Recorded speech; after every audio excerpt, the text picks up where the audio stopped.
wishing that family the very best.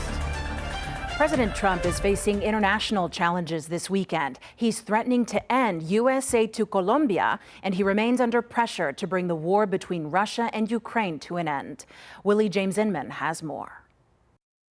On Sunday, President Trump took to Truth Social, calling the president of Colombia an illegal drug dealer and pledged to end U.S. aid to Colombia. Writing Gustavo Petro encourages the massive production of drugs in big and small fields all over Colombia.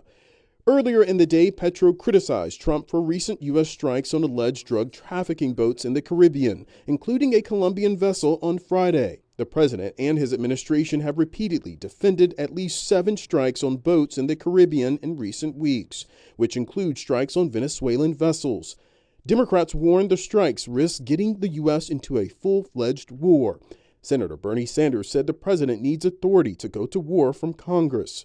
The president is acting unilaterally in violation of the Constitution. That's a pretty big deal. On a separate international front, the president is facing pressure to fulfill his months-long promise to bring the war between Russia and Ukraine to an end. The president met with Ukrainian President Volodymyr Zelensky last week. Zelensky asked the U.S. for ongoing support in its war against Russia, including Tomahawk missiles, which President Trump has not committed to providing. On Sunday's Meet the Press, Zelensky said he would like to be part of planned talks in Budapest between Trump and Putin. We spoke about it. They will discuss with Putin. He wanted to hear my opinion. My opinion, if we really want to have just and lasting peace, we need both sides of this tragedy. Yes, he's an occupier, but Ukraine is suffering and fighting.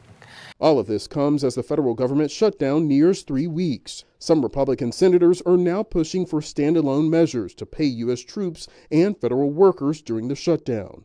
Willie James Inman, CBS News, West Palm Beach, Florida.